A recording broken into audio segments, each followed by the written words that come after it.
Eritrea and Ethiopia signed the cessation of hostilities and the comprehensive peace agreements in Algiers in June and December 2000. A boundary commission set up to give its rulings on the borders between the two countries announced its decision on the 13th of April 2002, once again confirming Badame's sovereign Eritrean territory. The main points of the boundary commission's decision clearly stipulate that sanity has won over insanity. The rule of law has prevailed over the rule of jungle. Ethiopia continued to play around with the decision, looking for variations to the final settlement. In undermining and insulting the intelligence of the United Nations and guarantors of the peace agreement, the regime continues to try and violate the sanctity of the final and binding rulings of the Boundary Commission. Because in any court possible, final and binding means final. You don't appeal, no matter what. Ethiopia's leaders have assumed their lawlessness and aggressive policy because that has been emboldened by the past patterns of unjustifiable tolerance by the international community. The number one question now remains, where does the international community stand in all this commotion?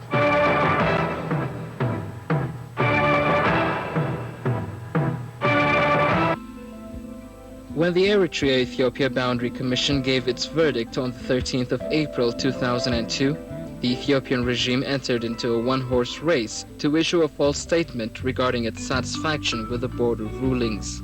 Let's go back to April 2002 and what Ethiopia's foreign minister had said back then, apart from the fabrications of lies and the misrepresentation of the Boundary Commission's decision regarding Badame. The main points of the Boundary Commission's decision clearly stipulate that sanity has won over insanity. The rule of law has prevailed over the rule of jungle.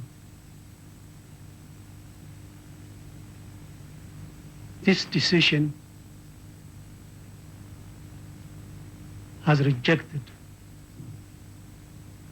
any attempt by Eritrea to get reward for its aggression.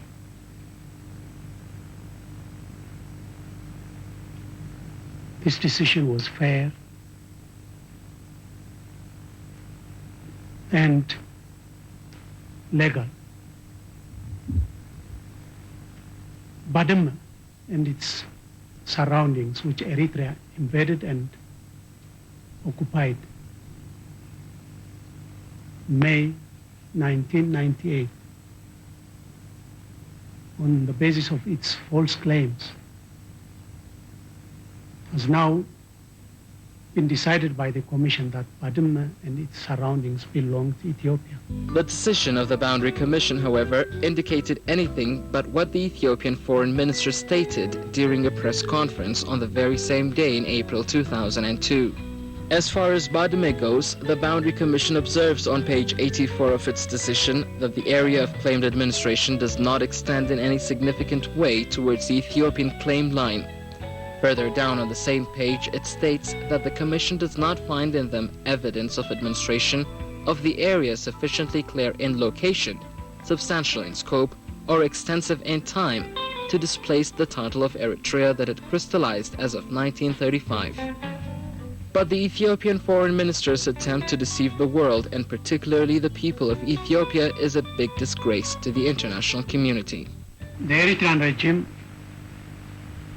is obliged to accept and implement this decision. That's the only option they have. Eritrea has signed the Algiers Agreement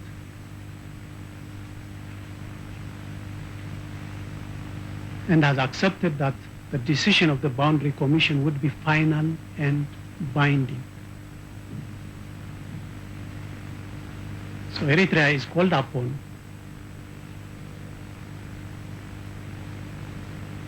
to immediately proceed for the implementation of the decision of the Boundary Commission.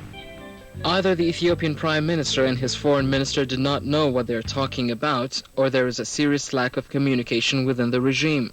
No matter how you slice it, the bottom line is that 1,000 lies can never add up to substitute the truth. Boundary Commission is still responsible for the demarcation of this delimited boundary between the two countries.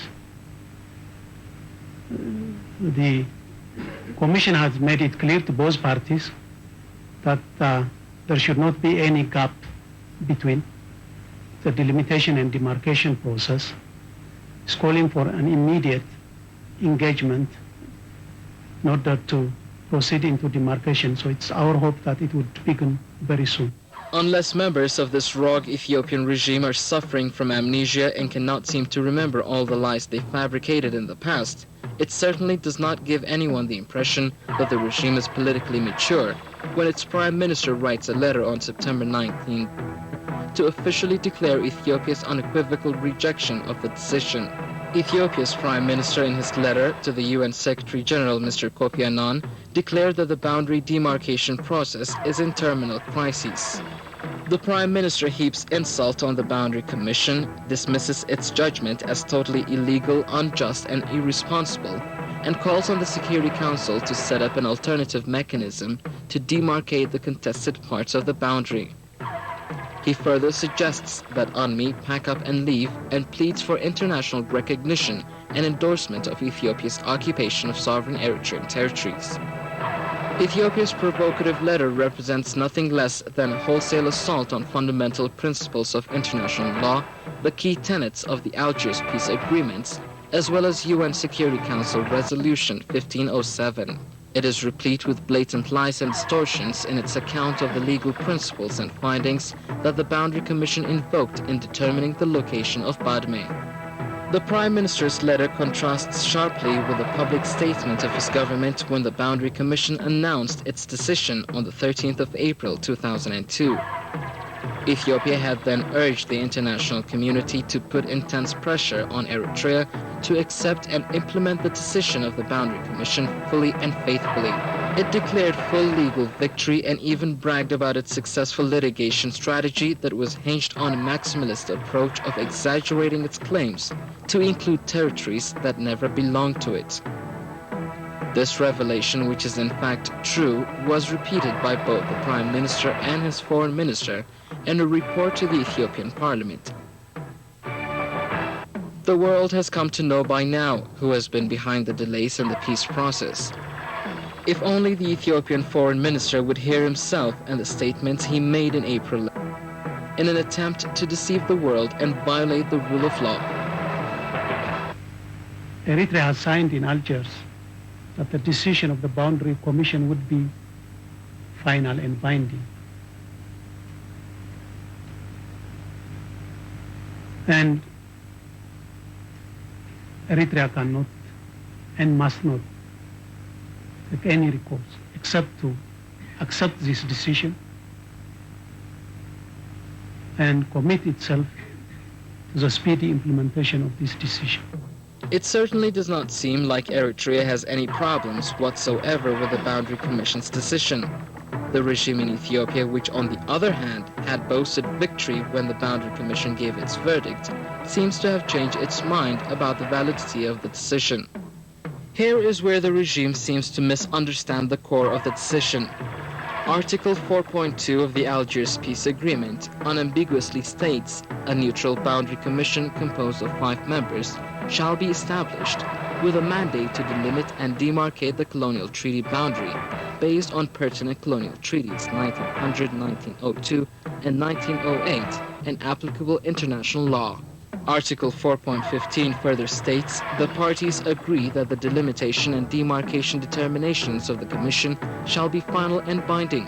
Each party shall respect the borders so determined, as well as the territorial integrity and sovereignty of the other party. Ethiopia cannot thus arbitrarily and unilaterally discard these key provisions of the peace agreement or urge the Security Council to set up a new mechanism. And the Boundary Commission is an independent body.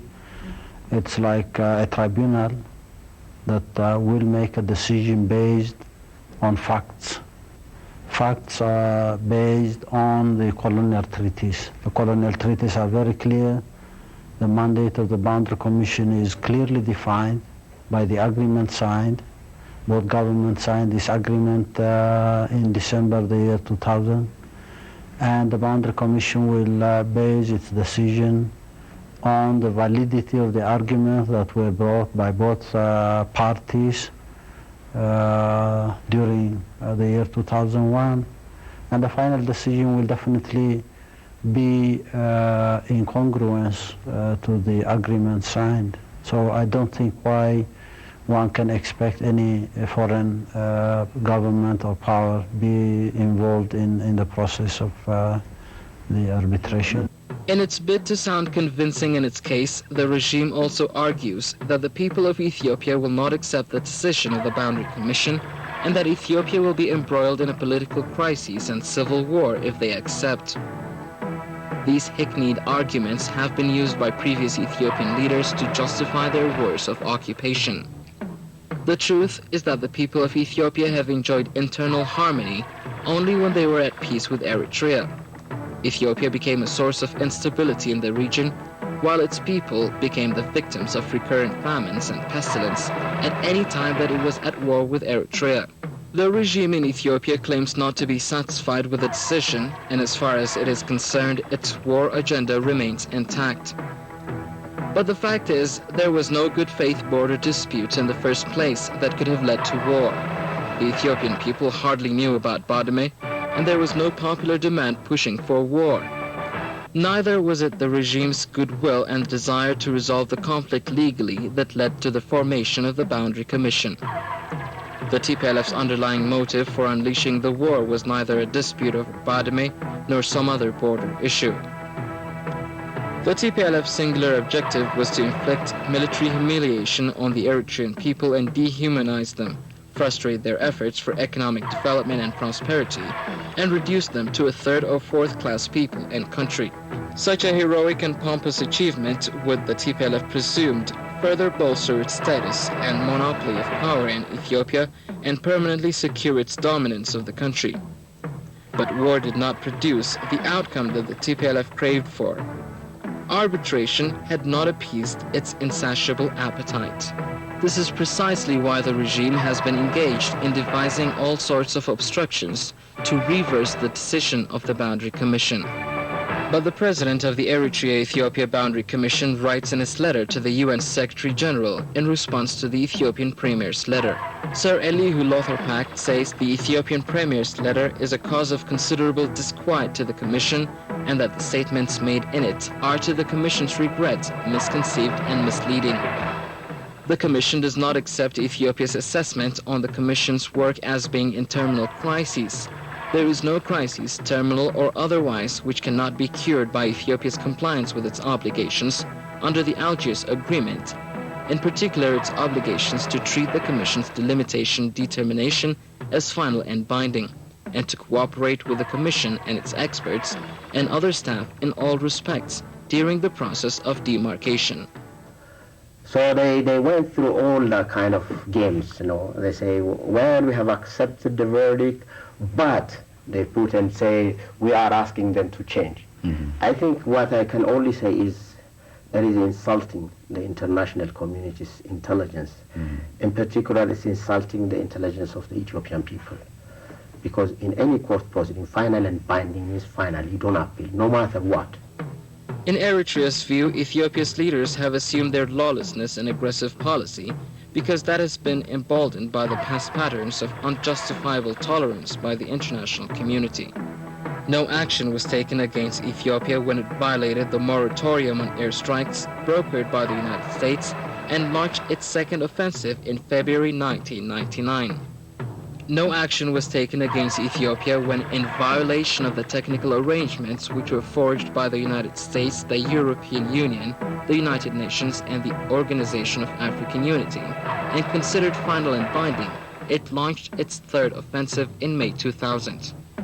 Ethiopia has now achieved the apex of its record of lawlessness, contempt for the rule of law, treaty obligations, and the UN Charter by rejecting the final and binding decisions of an arbitration commission.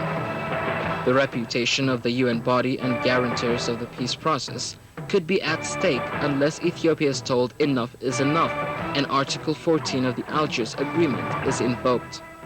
If you look at the provisions of the Agreement on Cessation of Hostilities, in Article 14, particularly Article 14A, both the OAU and the United Nations have undertaken to guarantee respect for the commitment that the two parties have made in accordance with this agreement.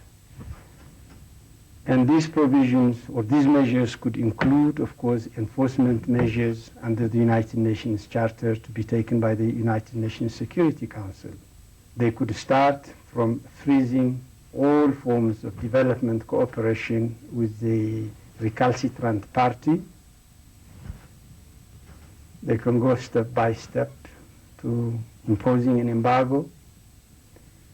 They could also go all the way up to the invocation of collective security measures. Article 14 of the Cessation of Hostilities Agreement states, among other things, that the OAU and the United Nations commit themselves to guarantee the respect for the commitment of the two parties until the determination of the common border on the basis of pertinent colonial treaties and applicable international law. This guarantee shall be comprised of measures to be taken by the international community should one or both of the parties violate this commitment, including appropriate measures to be taken under Chapter 7 of the Charter of the United Nations.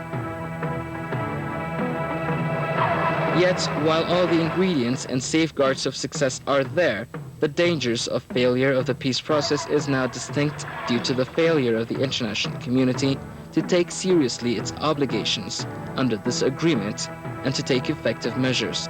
Unless appropriate action is taken now before the situation explodes, crisis management will be too late and will not be worth the efforts. The UN Security has clearly spelled whoever does not implement this, Chapter 7. Chapter 7 means that they would invoke some kind of actions, as well as military and economic actions. Right, okay. Economic sanctions and as well as military actions if need be. But I think the bottom line is the Commission even put out in a very clear what they call a document observation. So they have clearly spelled out, they're saying Ethiopia's whatever pretext, whatever justification they try to give is not acceptable and completely rejected. It has, in a black and white, has rejected it. The people of Eritrea and Ethiopia have been denied peace for more than 3 decades. This has had a devastating effect on their economies. They deserve peace and development, which are now recognized as human rights. Yet, such peace can be guaranteed only by respect for the rule of law, the sanctity of agreements, and the sovereignty and territorial integrity established by arbitration decisions made on the basis of solemn agreements. Eritrea has always been and will continue to be committed to such peace. It is now up to the international community, and in particular the Security Council, to uphold these principles. In essence, Ethiopia is no longer in conflict with Eritrea, but with a charter that the Security Council must uphold, as it has done in several similar cases before. It's not even the issue between Eritrea and Ethiopia now, the regime. It's not. There is the Wayane regime versus the international community. So what our role is, we have said we'll implement it to the letter and spirit, period. Because it's a verdict. Right. A verdict, once you go to court, once you have paid, once you have argued, I mean, piles and piles and piles of documents were presented by Ethiopia. Piles and piles and piles of documents were presented by Eritrea. The lawyers, they went even to the century, the Turkish time, the Italian time. You would be surprised. The documents are full of, they are full of each rooms. The Ethiopian documents and our documents, you would be surprised. They went even to pieces of paper that were correspondence between the Italian emperor, the Ethiopian emperor, the Turkish emperor, and the British emperor. All these files have been filed. The judge saw every single piece of document, and their verdict was based on the arguments the lawyers have put. Now I read something saying, oh, the judge must have gone, the commissioners must have gone and seen the things on the ground. That was something to be delivered in the court proceedings. You don't say it after the verdict. The lawyers could have said, Your Honor, you have to go and look first before you give the verdict. But they agreed on the day of the verdict. They agreed on the deliberation. They have agreed, they have exhausted all their evidence. They have presented it. So we're all both waiting for the verdict that day. So the verdict was passed based on our own lawyers' agreement and country's agreement. So you cannot change, you cannot revise the whole exercise again and again. So that was what final and binding means. You cannot appeal. And what final message would the Ethiopian foreign minister want to convey to the international community? Inform the people of Ethiopia and that of Eritrea that aggression does not pay. That aggression does not pay. That aggression does not pay. That aggression does not pay. That aggression does not pay. Well done, Mr. Foreign Minister. No one else could have said it any better, that the international community should play its rightful role in making sure the regime in Ethiopia bows down to the rule of law and international agreements.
رمي عزي